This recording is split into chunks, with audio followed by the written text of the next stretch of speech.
The council chamber floated in the void between stars, a massive structure built from materials that bent light around its edges. Inside, representatives from 47 different worlds sat in their designated spaces. Some breathed oxygen, others methane. Some had bodies, others were patterns of energy contained in crystalline shells. But today they all agreed on one thing: humanity was too dangerous to join the galaxy. Observer Thelrix stood at the center platform, his three eyes displaying the evidence on holographic screens that surrounded him. His silver skin rippled with the colors of concern as he spoke to the assembled council members. Members of the Galactic Council, I have completed my study of the species called humans from the planet Earth. What I have found troubles me greatly. His voice carried through the chamber in 1,000 different languages, translated instantly by the neural link all council members shared. The first image appeared. It showed humans fighting each other with primitive weapons. Fire and smoke filled ancient cities. They war constantly, Thelrix continued, but not for resources or territory alone. They fight over ideas, over which invisible being they believe created them, over what color skin they have, over lines drawn on maps that exist only in their collective imagination. Counselor Vrax, a being that looked like flowing water held together by force fields, spoke up. Many young species war among themselves. They grow past this. Perhaps, Thelrix said, but there is more, much more. The next image showed Earth's dying forests and polluted oceans. Factory smoke darkened skies above massive cities. They poison their own world. They know they are doing it. Their scientists warn them. Yet they continue. They value something, called profit over their own survival. Murmurs rippled through the council chamber. Several species shifted uncomfortably. This behavior did not follow any logical pattern they understood. But Observer Thelrix, said Counselor Menda, a crystalline being whose facets reflected rainbow light, surely they must have some redeeming qualities. Some species survive childhood through cooperation and innovation. Thelrix's colors shifted to deep purple, the shade of confusion. This is what troubles me most. They do cooperate, they do innovate, but in ways that defy all reason. He brought up new images. They write stories about terrible things happening to them. They call this entertainment. They create images and sounds that make them weep, and they seek these things out deliberately. A video played showing humans jumping from aircraft with only fabric to slow their fall. Another showed them climbing sheer mountain faces. Another showed them diving into the ocean with predatory creatures called sharks. They seek danger. For fun. They call it sport. They call it adventure. They risk death for the experience of almost dying. The council chamber fell silent. This made no sense. Survival was the first law of nature. Why would any species deliberately put themselves in harm's way? I have more, Thelrix said quietly. They create something called fiction. Entirely made-up scenarios. They become emotionally attached to beings they know do not exist. They cry over these imaginary beings. They argue about what these fictional characters would do in situations that never happened. Counselor Quinn, who resembled a floating collection of geometric shapes, spoke in a tone of disbelief. They experience real emotions over things they know are not real? Yes, and they seek this out. They call it art. They call it story. They say it makes them human. Thelrix displayed more data. Their decision-making processes are equally baffling. They choose partners based on emotion rather than genetic compatibility. They adopt children who are not their genetic offspring. They sacrifice themselves for strangers. They created a concept called a hero, which is someone who does illogical things that benefit others at cost to themselves. The observer's colors deepened. I watched one of their films, a work of fiction. In it, a human male sees a female human trapped on a vessel that is sinking into water. The logical action is to save himself. There are not enough rescue craft for everyone. But he gives her his space on the rescue craft. He dies in the freezing water. When I showed this to a human, she cried and said it was the most beautiful thing she had ever seen. The council members looked at each other with whatever sensory organs they possessed. Beautiful? Death was beautiful to these creatures? I believe, Thelric said slowly, that humans are not evil, but they are unpredictable. They are irrational. They make decisions based on things that cannot be measured or quantified. They call these things love, hope, faith, and honor. These concepts have no physical reality, yet humans die for them, kill for them, build civilizations around them. He paused, letting his words sink in. If we allow them into the galactic community, they will spread these ideas. They will infect other species with their irrationality. They will make decisions that put entire worlds at risk because of feelings. They have barely left their own planet, yet they dream of touching the stars. Not for resources, not for survival, but because, and I quote, it would be cool. Supreme Chancellor Zorath, eldest member of the council, spoke for the first time. Her ancient voice carried the weight of 10,000 years. Observer Thelrix. What is your recommendation? Thelrix's colors shifted to the gray of certainty. We must quarantine Earth, place a quantum barrier around their solar system, let them grow in isolation until they either destroy themselves or evolve past this dangerous emotional instability. For the safety of the galaxy, humanity must be banned from the stars. The vote was called. One by one, all 47 council members agreed. Earth would be alone. The quantum barrier went up 3 days later. It was invisible, undetectable from Earth's primitive instruments, but it was absolute. No signal could pass through it, no ship could cross it.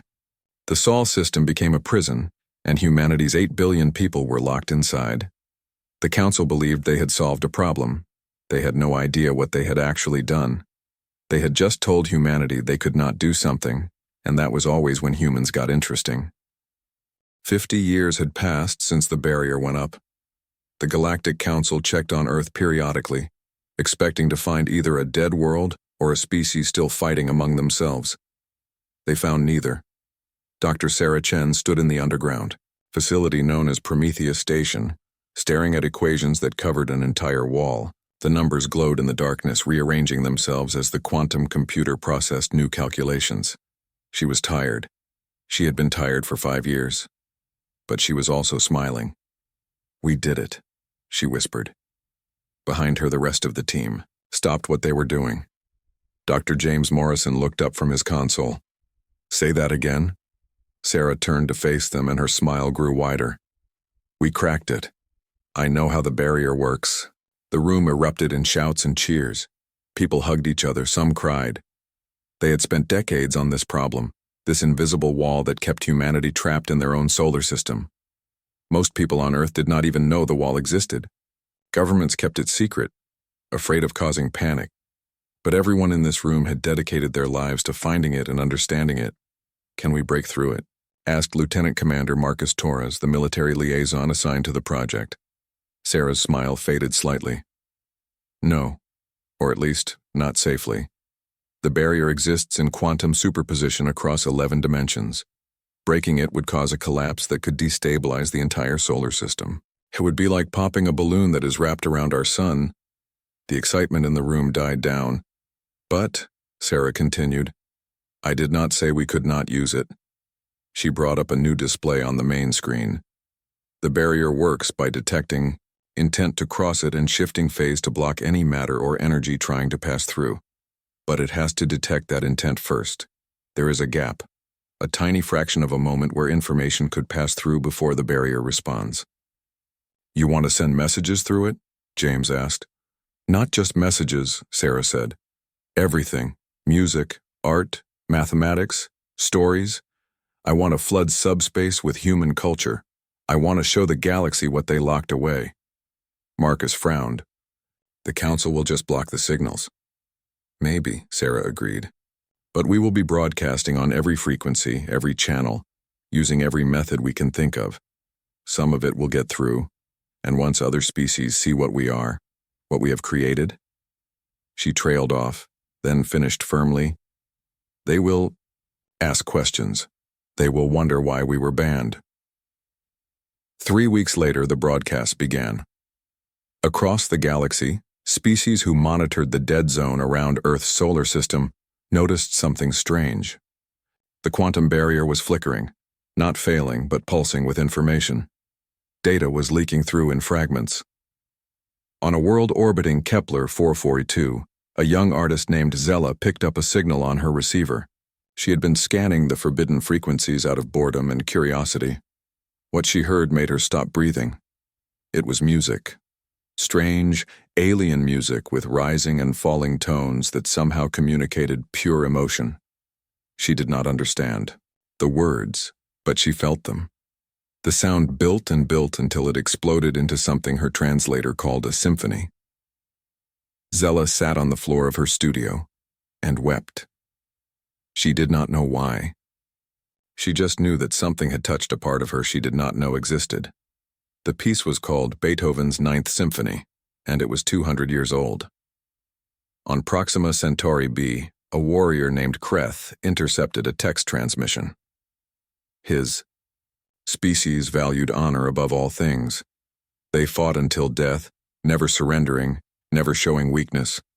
But this human transmission described something called honorable surrender. It told stories of human soldiers who laid down weapons to save civilians, of generals who accepted defeat to preserve their people, of warriors who chose mercy over glory. Kreth read the transmissions in secret, knowing his clan would exile him if they discovered his interest in the banned species. But he could not stop. These humans understood honor in ways his people had never considered. Strength was not just in the fight, it was in knowing when to stop fighting. On a space station orbiting a binary star system, a young programmer named Tix-7 discovered human mathematics. The equations were beautiful in their simplicity and elegant in their application, but what fascinated Tix-7 most was what humans did with their mathematics. They did not just solve practical problems. They created math puzzles for fun. They proved theorems that had no immediate use simply because they wanted to know if something was possible. One human mathematician had spent his entire life proving something called Fermat's last theorem. It had no practical application. It would not help grow food or build ships or cure disease. He did it anyway, because it was there, unsolved, taunting him. Tix-7 understood this feeling for the first time in their life. The joy of solving a problem, just to solve it. The beauty of knowledge for its own sake. The council noticed the leaks after 6 months. Emergency sessions were called. The broadcasts had to be stopped. But when technicians tried to strengthen the barrier or jam the signals, they found something disturbing. The humans were using the barrier's own physics against it. Every attempt to block the signals just created new paths for information to flow through. It is like they turned the prison into a broadcasting station, one technician reported. Confusion, clear in their voice. Counselor Menda raised a concern in a closed session. We have detected unauthorized receivers in 17 different systems. Younger species are actively seeking out these human transmissions. They are listening to the banned species. Thelrix, now older and holding a higher position on the council, reviewed the intercepted human messages. One of them caught his attention. It was a simple text transmission that said, "To whoever is listening out there, you locked us in here, with ourselves. We could have given up. We could have turned on each other. Instead, we made this prison into a palace. We wrote books. We made music. We fell in love. We had children and told them stories about the stars we cannot touch. We are still here. We are still human. And we want you to know that we forgive you. Because that is what humans do. We hope. We forgive. We keep going. And someday, somehow, we will meet you face to face. We will shake your hand or tentacle or energy field or whatever you have. And we will be friends.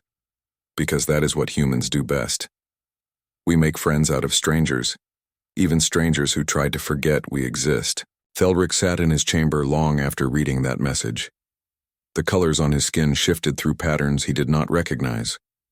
Patterns that might have been doubt. Across the galaxy, in secret rooms and private moments, people listened to Earth's broadcasts. They heard humanity's laughter and tears. They felt emotions they did not have words for. And slowly, quietly, they began to wonder, What kind of species responds to imprisonment by creating art? What kind of people, when locked away from the universe, choose hope over hatred? The Council had tried to contain a problem.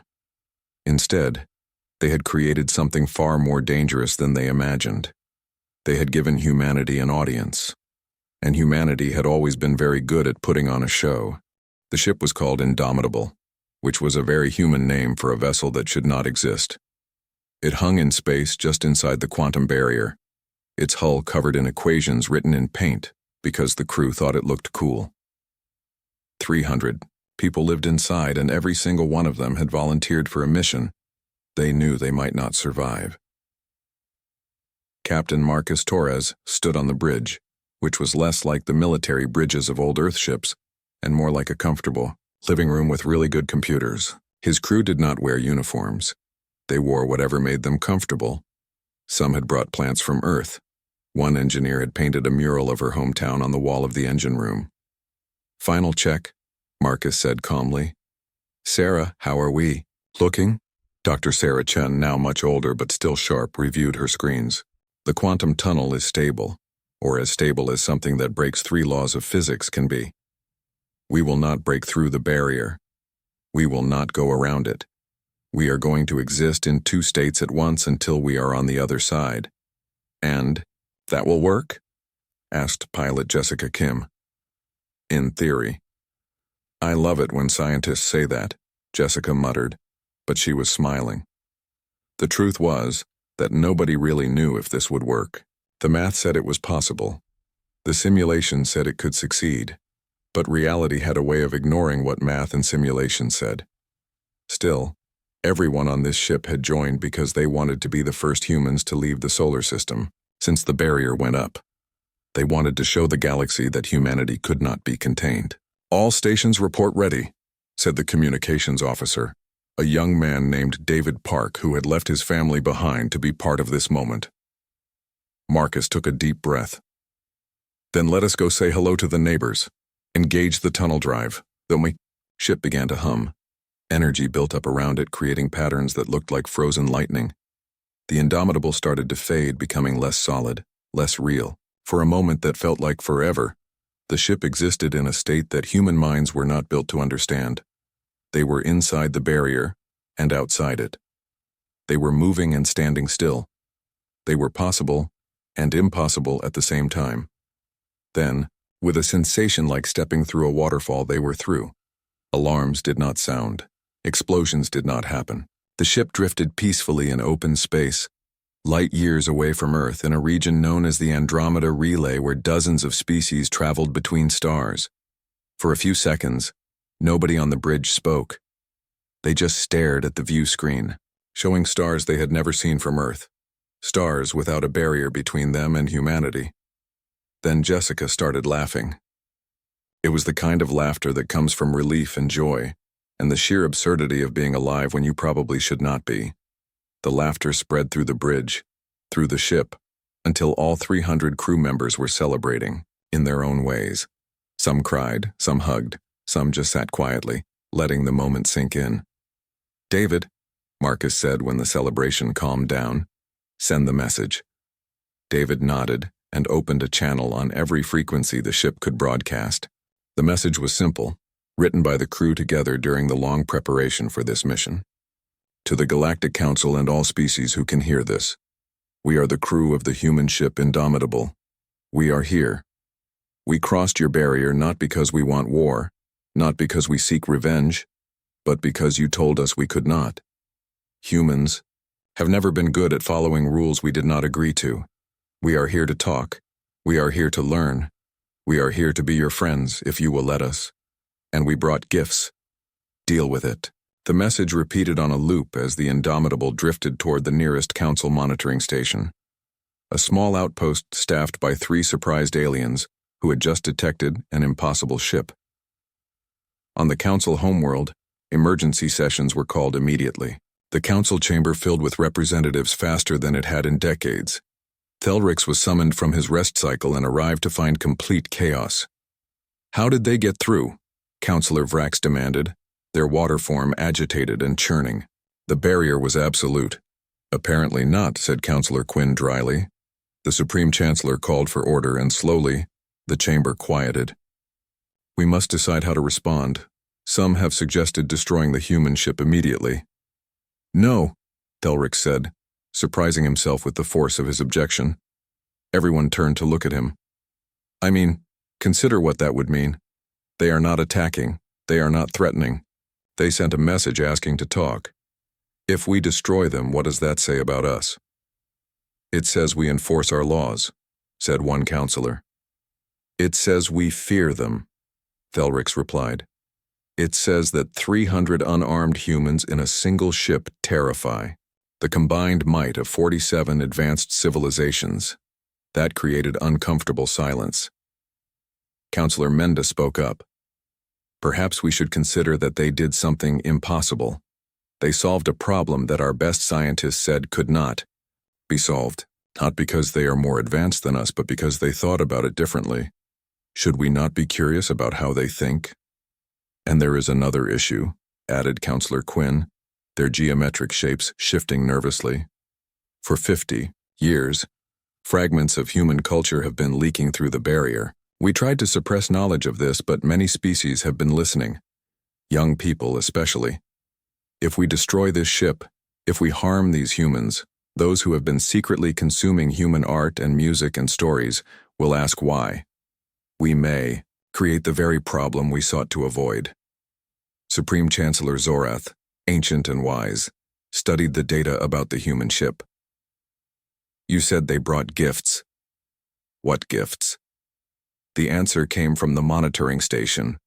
The humans had transmitted a data package along with their message. It contained music files, art, literature, scientific papers, and something called memes that nobody on the council quite understood, but that made several younger species laugh when they saw them. There were also recipes, hundreds of recipes for food. Instructions for making things called pizza and tacos and chocolate cake. One file was just pictures of Earth's animals with captions describing them. This is a cat, one said. Cats are small predators that humans domesticated and now worship. We do not understand it either, but we love them. They are insane, muttered one counselor. Or brilliant, said another. Thelrix studied the transmissions and felt something he had not felt in a long time. Curiosity. These humans had broken through an impossible barrier, and their first action was to send food recipes and pictures of small predators they kept as pets. I recommend we send a delegation to meet with them, Thelrix said, not to welcome them but to understand them. They have proven they cannot be contained. We must adapt to this new reality. The debate went on for hours. But slowly, opinion shifted. Destroying the ship felt wrong, even to those who had voted to ban humanity in the first place. Something had changed in 50 years. The galaxy had heard Earth's broadcasts. They had felt human emotions through human art. These were not monsters in the dark. They were people who made beautiful things and laughed at their own jokes. Finally, the vote was called. The council would send a delegation to meet the humans, not to arrest them or turn them back, but to talk. On the Indomitable, the crew waited.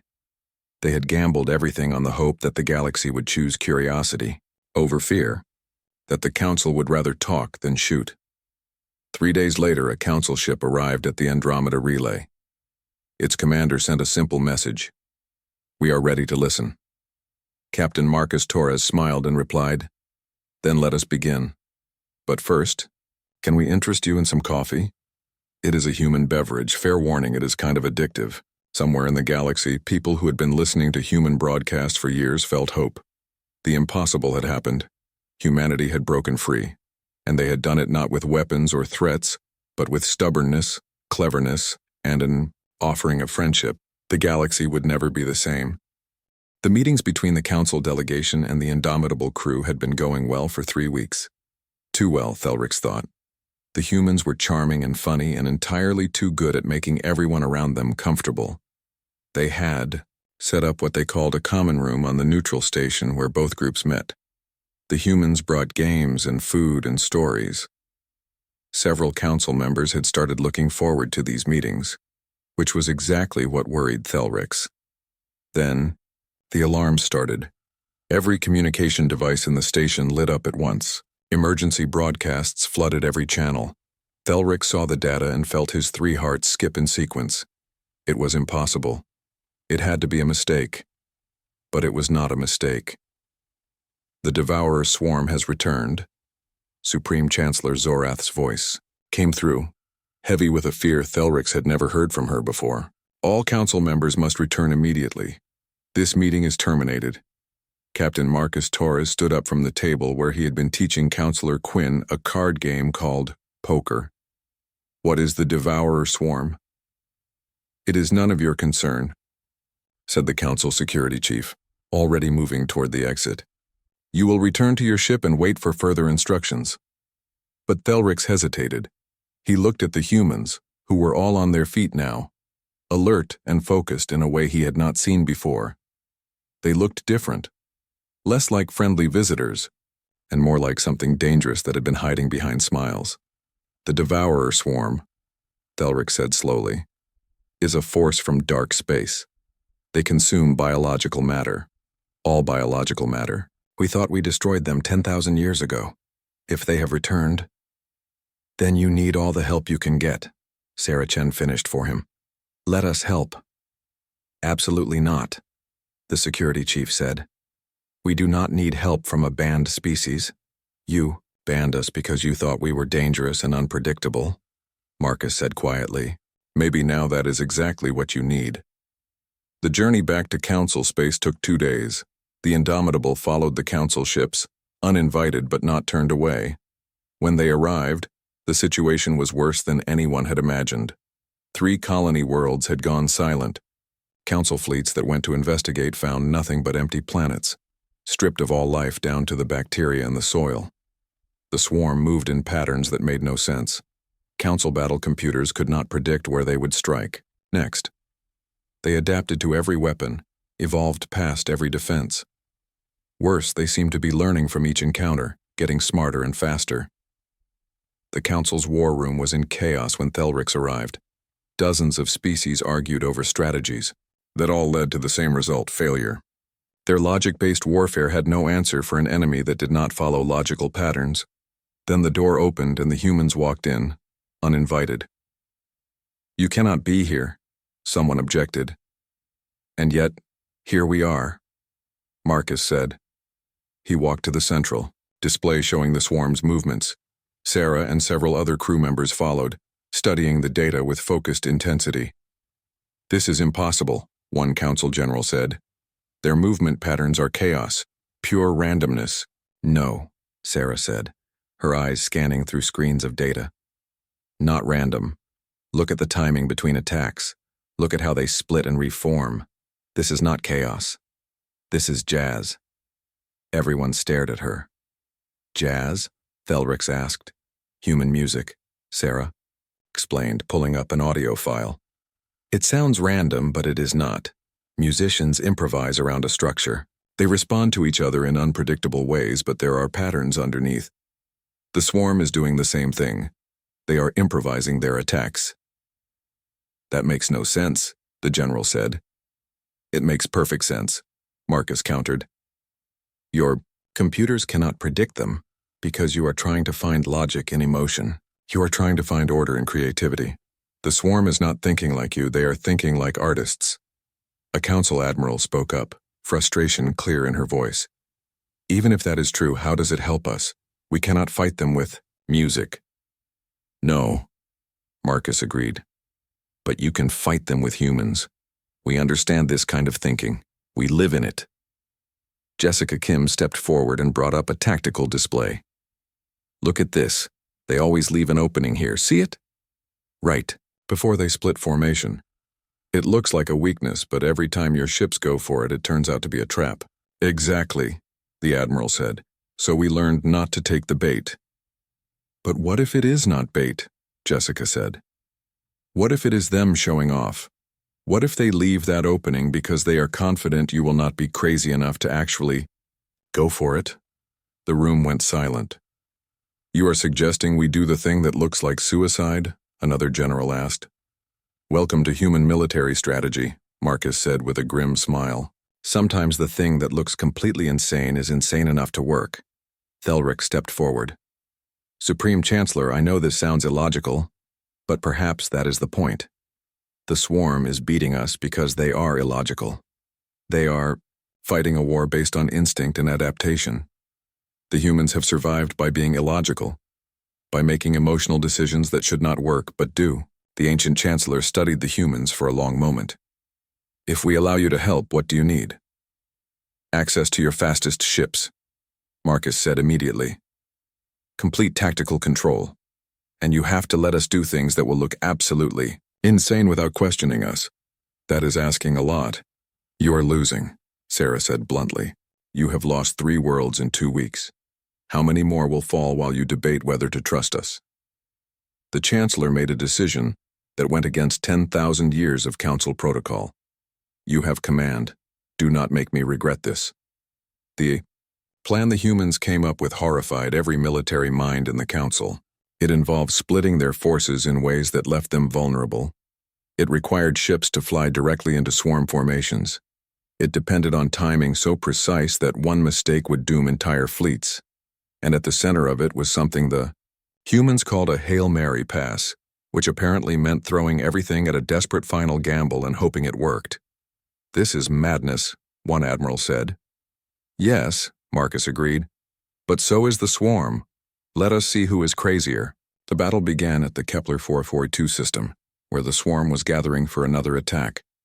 Council ships moved into position, following the human plan despite every instinct telling them it was wrong.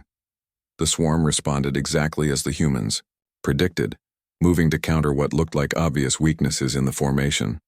Then the humans sprang their trap. Ships that looked vulnerable suddenly moved in coordinated strikes.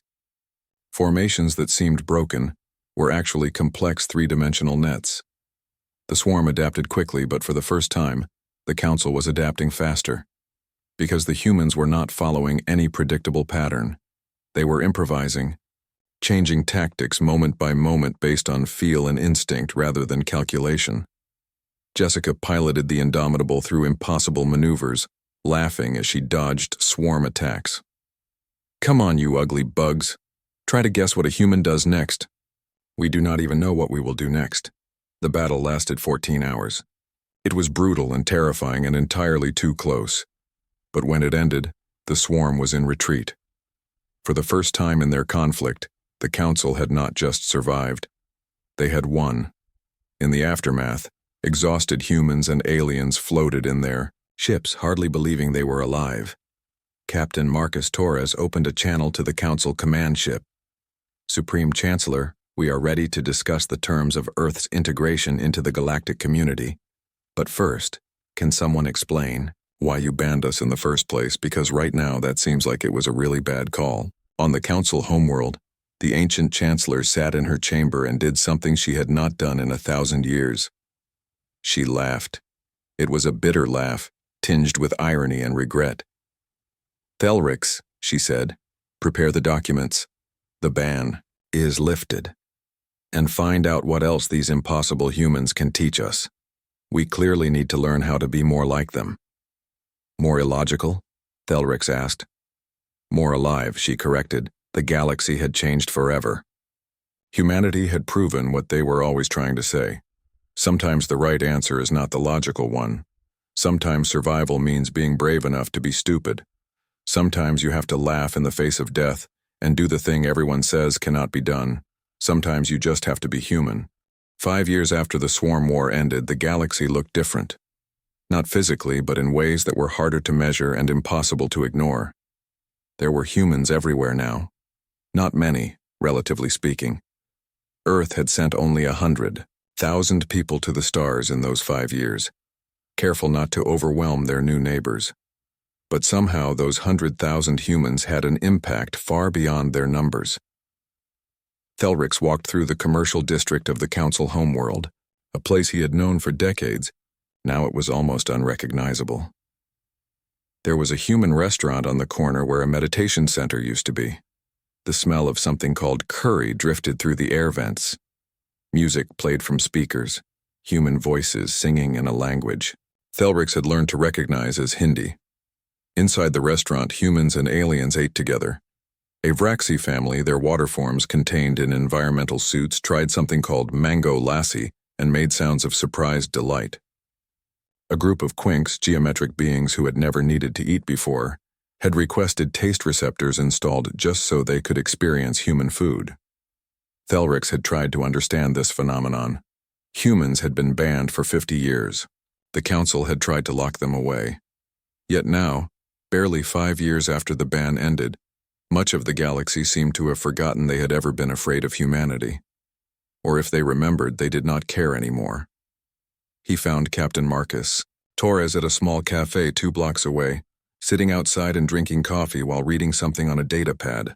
Marcus looked older now, with gray in his hair, but he still had that same easy smile that had confused Thelrix the first time they met. "Observer Thelrix," Marcus said, gesturing to the empty seat across from him. "Join me. I promise the coffee will not poison you." "Probably." Thelrix sat down, his silver skin rippling with colors of curiosity and mild concern. "I have been studying integration reports. I do not understand what is happening." "What do you mean?" "Your people," Thelrix said. "We banned you. We locked you away for 50 years. We told you that you were too dangerous, too primitive, too emotional to join civilized society. Yet now you are here, and you act as if none of that ever happened. Where is your anger? Your desire for revenge?" Marcus took a sip of his coffee and smiled. "You want to know why we are not mad at you?" "Yes. Because we have done worse to ourselves," Marcus said simply. "Humans spent thousands of years hurting each other over the same kinds of prejudices and fears that made you ban us. We had wars that killed millions. We enslaved each other. We destroyed our own environment. If we can forgive ourselves for all that, if we can move past our own worst moments, why would we hold a grudge against you for being scared of us?" Thelrix's colors shifted to patterns of confusion. "That makes no logical sense. You should demand apologies, reparations, some acknowledgement of the wrong done to you." "Maybe," Marcus agreed. "Or maybe we just decided that being angry would not get us what we actually want, which is to be part of something bigger than ourselves. To have friends among the stars, to learn from you and teach you what we know.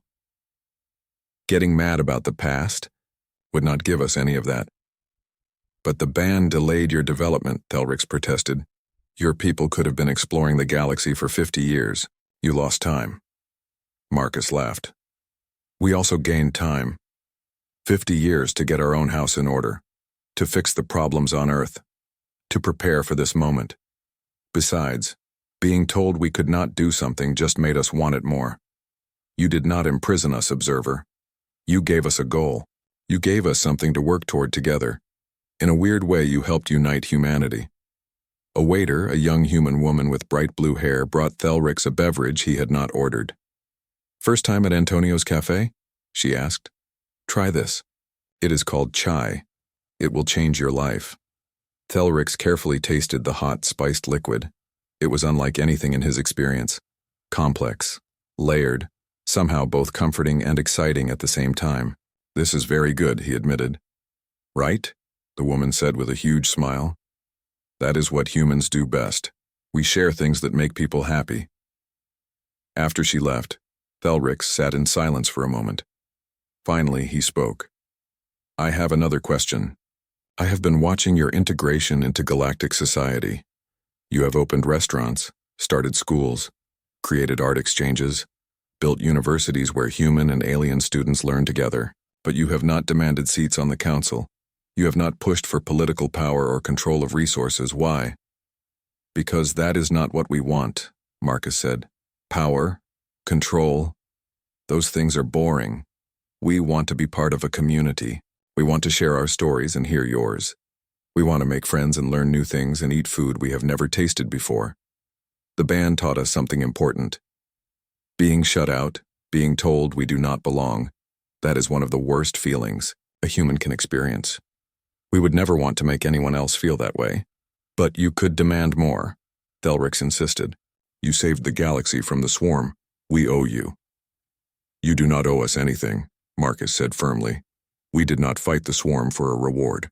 We did it because it was the right thing to do, because people needed help. That is enough. Thelrix's colors shifted through patterns so complex he could not identify them all.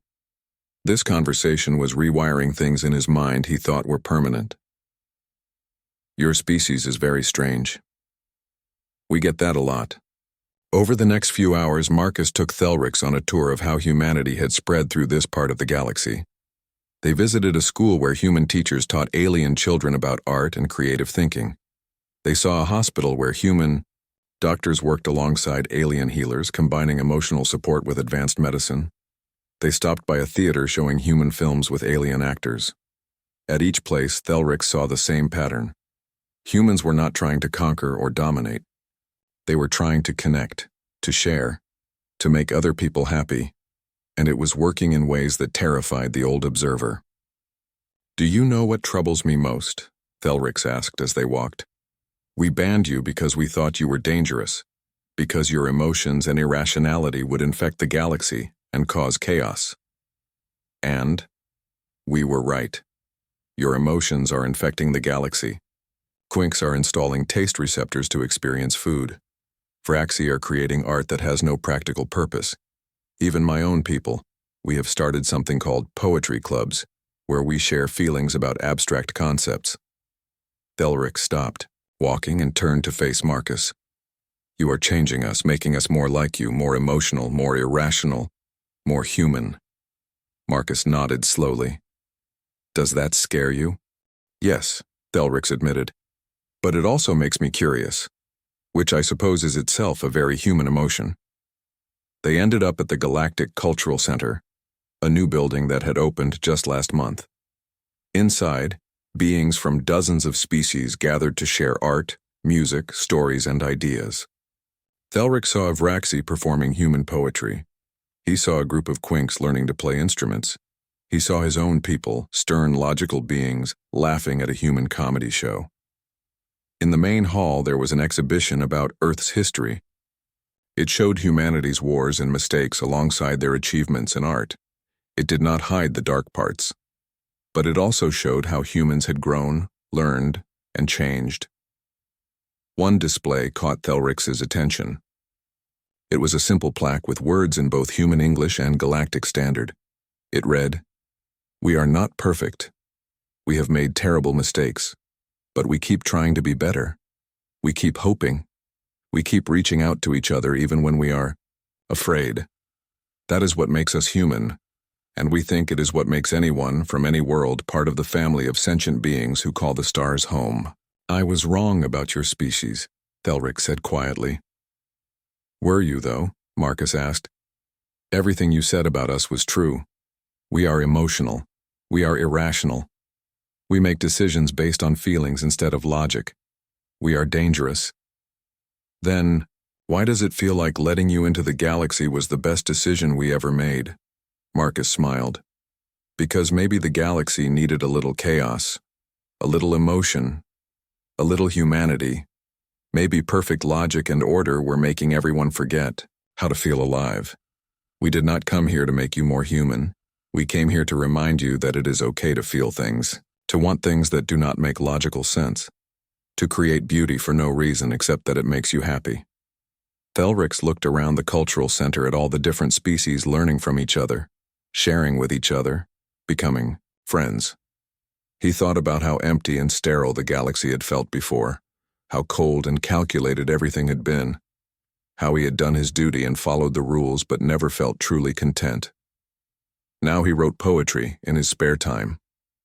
He had friends from 6 different species. He had tried 40 different kinds of human food. He had cried at a movie about a robot who wanted to understand love. His life was messier, more complicated, less logical than before. It was also infinitely better. I believe, Thelrix said slowly, that I understand now. You are not dangerous because you might destroy the galaxy. You are dangerous because you would change it, transform it into something new and unpredictable. Is that so bad? Thelrix's colors shifted to a pattern he had never made before, something that might have been joy. No, I think it might be exactly what we needed. They stood together in the cultural center, a human and an alien who had once voted to lock humanity away forever. Around them, the galaxy was learning to laugh, to cry, to create things for the pure joy of creation. The galaxy was learning to hope. The galaxy was learning to be a little more human. And somewhere on distant Earth, 8 billion people looked up at stars they could finally reach and knew they were home.